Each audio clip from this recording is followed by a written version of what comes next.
Hey guys, welcome to my channel. I hope you're all doing very well. So the 12th of November 2020 marked Disney Plus's first birthday. Yes, Disney Plus is officially 1 year old, and 1 year after we first got this huge streaming platform, I wanted to take a look as to whether or not I think it's all been worth it, and whether or not I think that Disney Plus is actually a good streaming service, because it seems as though this platform has absolutely exploded onto the scene, raking up millions upon millions of membership subscriptions and making tons and tons of money for the studio at this incredibly opportune time where, unfortunately, due to the pandemic, people were stuck at home now more than they ever have been, and they have been enjoying a ton of streaming shows on streaming platforms. So it was such a perfect, opportune moment for this platform to be released, and I'm sure that Disney is relieved that they managed to release this platform before 2020, at least in the US, which we'll get into later on, so that they were able to offer up their own streaming service going into 2020, because of course the name of the game in the entertainment industry nowadays is streaming, and especially in light of this year with the pandemic and people's inability to go into cinemas and watch films, streaming has become more important now more than ever. Now, as I mentioned, whilst Disney Plus was first born on the 12th of November 2020 and was made available in North America, it unfortunately wasn't available here in the UK and in many places worldwide until the end of March, and they actually moved up that release date due to the pandemic. As a result, we've only had Disney Plus for around 8 months or just over 7 months, but I feel like we're still at the perfect time now where we can kind of gather our thoughts on Disney Plus and see whether or not we think that it's a worthwhile streaming service. As I said before, since its launch, Disney Plus has raked in millions upon millions of subscribers, and just this past Thursday, we were told by the CEO himself, Bob Chapek, that Disney has actually outperformed its predictions upon launch of reaching approximately 60 to 90 million subscribers by 2024. Now it's currently sitting at 73.4 million subscribers worldwide, which is incredible. Now that number kind of pales in comparison to Disney Plus's ultimate rival, that being Netflix, which is currently sitting at around 195 million subscribers worldwide. Like, Netflix is huge. Netflix is definitely the dawn of this game. Netflix own this place, but still Disney is very much presenting itself as a viable rival here, because in the space of a single year, it has managed to grow so exponentially that it is pretty incredible. And when you take into account all of the setbacks that the pandemic has presented Disney Plus, it is especially incredible to see its growth. So on the financial side, there's no doubt that Disney Plus is a huge success, but I wanted to talk about some of the content that is available on Disney Plus specifically. In the case of Disney Plus, it is kind of unique in that it only offers up family-friendly content. Because of the Disney brand, the legacy of Walt Disney himself is that his brand is very family-friendly. I mean, Disney pretty much raises kids. Like, it's pretty much the second parent in every kid's household. So it's very important for Disney as a company to maintain that brand and make sure that the platform remains family-friendly, so that no matter what parents are up to, kids can click on anything on that platform and it would be appropriate for them. That's kind of the goal of Disney Plus. But as a result, that of course influences the kind of content that you can find on there.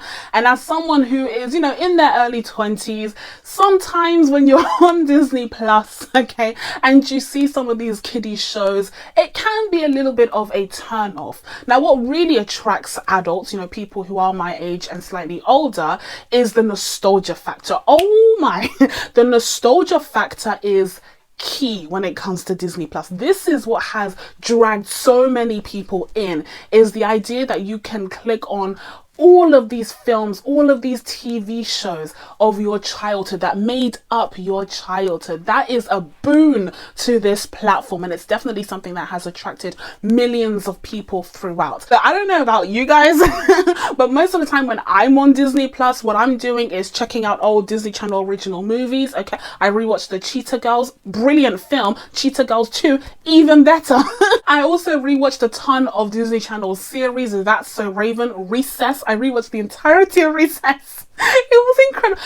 That show is legit. Well, this is not what this video is about, but that show is so good. If you haven't watched Recess for whatever reason, do check it out. If you have Disney Plus, they have all of the episodes there. Speaking of all of the episodes, I also tried to rewatch the entirety of The Proud Family, but unfortunately here in the UK we only have one season for whatever reason. I'm very upset about that.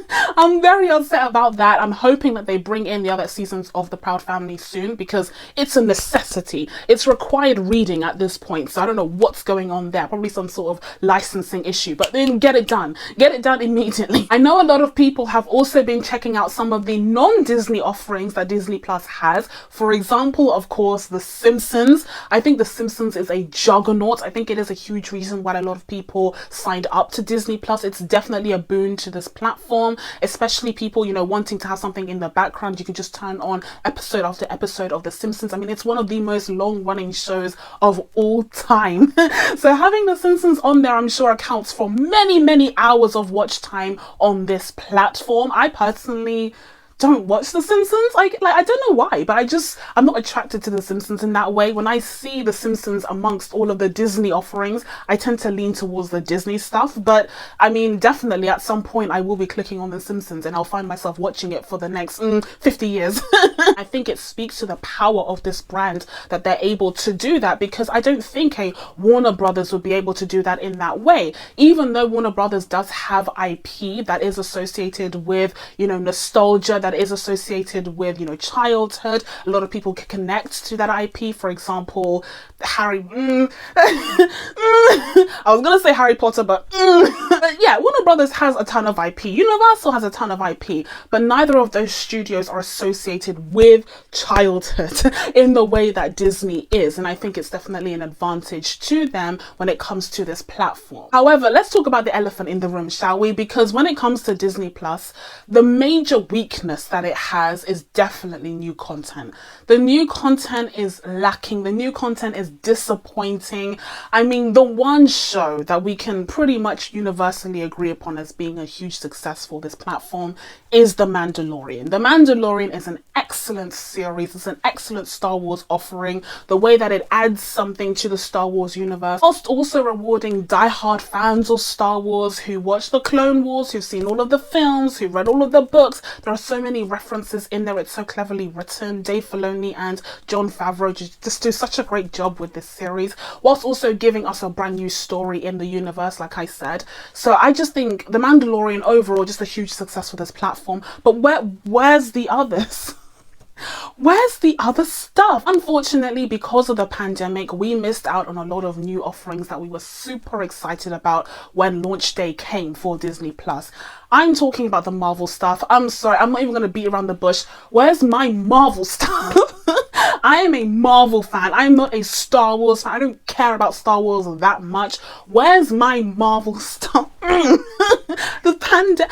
One of the things that I was looking forward to the most this whole year was Falcon and Winter Soldier. I like WandaVision. It looks cool. Okay, I'm not the biggest fan of Wanda and Vision. I've talked about this in a previous video before, but I'm not their biggest fans. Okay, I wanted to see the frenemy relationship build between Falcon and the Winter Soldier. They have such a cool dynamic. Are you kidding me? But unfortunately, because of the pandemic, we didn't get our Falcon and Winter Soldier. We didn't get any Marvel content this year, whether it was a theatrical release or it was put on the platform. It's just such a huge shame. It really is, especially because in the case of Marvel, things are so interwoven. Everything is so tied into the films that are set to be released theatrically that one delay for one film kind of holds everything up. It has a domino effect on everything. For example, a lot of people were speculating that Black Widow being delayed would result in Falcon and Winter Soldier being delayed further because it has to come out after Black Widow, because it might have, you know, ties to that. And whether or not that's true, it speaks to the overall issue of having everything be so interconnected, because it's like a very highly efficient conveyor belt where if one thing goes wrong, it has a domino effect on everything behind it, and it's pretty catastrophic. It's pretty catastrophic. Whereas, for example, with the DCEU, you know, if Shazam is cancelled or is delayed, it doesn't really have any effect on, say, an Aquaman or a Wonder Woman. But this is an industry-wide problem, and in fact, it's a worldwide problem. It's a pandemic. But it unfortunately does mean that Disney Plus as a platform is lacking in new, exciting, original content. As for the offerings that 2020 has brought us on this platform, remember when I said exciting? Okay, listen, no offense to the creators of these TV series and films. I'm sure Clouds is great. I'm sure the League of Second Born Royals is fabulous. I actually watched that film. Why am I lying? I watched the League. Is it it The League of Second Born Royals?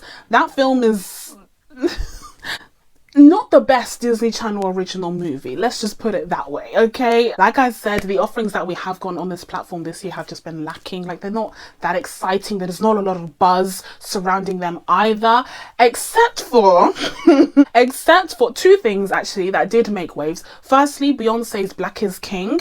Yep.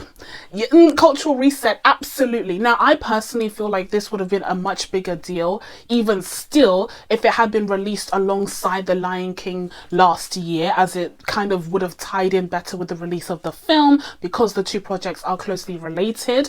But unfortunately, Disney Plus didn't exist last year at that time, so it makes sense then that they kind of had to, you know, bring it out this year. But I still think it did have an impact, you know, just seeing the traffic on Twitter and people talking about it, but not as much.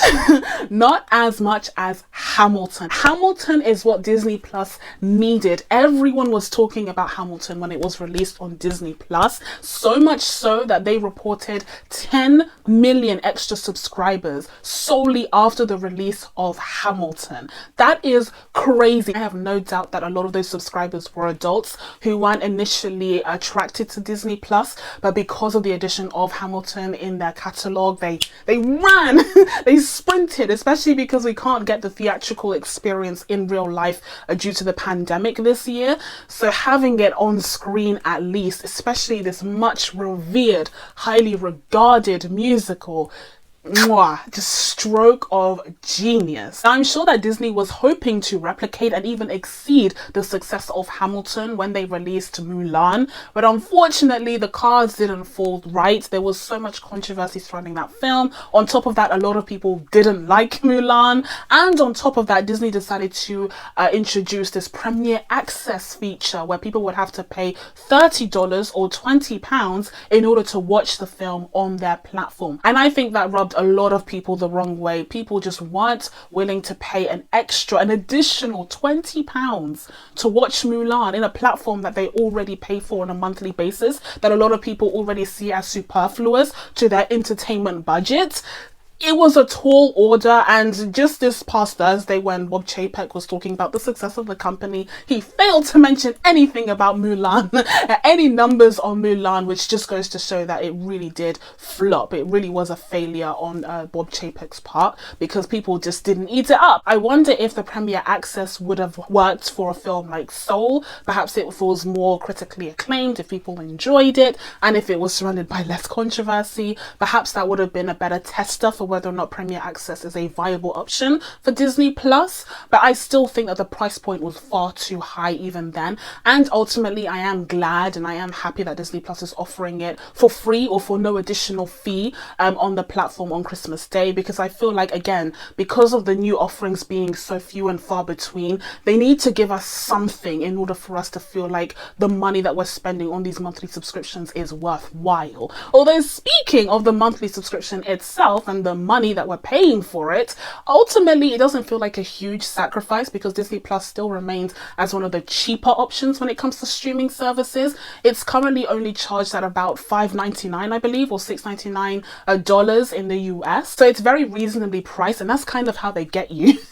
Is that you're thinking like, I could sacrifice Disney Plus, but it's not that expensive, so I might as well keep it, right? Like, that's how they get you. Except you have to ask yourself, how much have you actually been using the platform? And that's kind of what I had to ask myself the other day, and I have to say, not much at all. Like, I haven't actually been on Disney Plus a ton. Like I said, for those key things where, Black is King came out and Hamilton came out, I was on there. And also at the beginning, when I felt nostalgic and wanted to watch all of these, old films and old TV series, I was on there.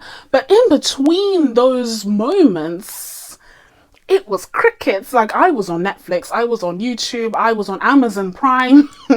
I was on Amazon Prime even. And so overall, when I take a look at all of these elements and all of these factors, and I ask myself, was it worthwhile to pay for Disney Plus on a monthly basis every single month since it's launched here in the UK? Not necessarily. I feel like there are whole straight months where the money was wasted, where perhaps I didn't even click on the app even once. Like, truly, I don't think it's been worthwhile as of yet. And even if it wasn't for the case of the Marvel content, you also had a lack of theatrical releases that would have been released in cinemas and then after which would have landed on the platform. But unfortunately, because no one was going to the cinemas during the pandemic, we didn't end up with a Black Widow landing on the platform, or even an Eternals, which was due to come out during this time, that would have landed on the platform several months afterwards. We did get Onward, but that came out at the beginning of the year, and that honestly feels like decades ago at this point. Like, it just feels so old. But hopefully, if productions can continue to film safely, we will see some more new content, more exciting content land on Disney Plus, which will make it feel so much more worthwhile when it comes to the monthly subscription fee. So that's it from me. Now that I told you guys my thoughts on Disney Plus 1 year later, it's time for you guys to let me know what you think of the streaming service down in the comments below. Please be sure to subscribe to my channel to catch new videos coming up. Thank you guys so much for watching. I really appreciate it, and I will see you in the next one. Bye.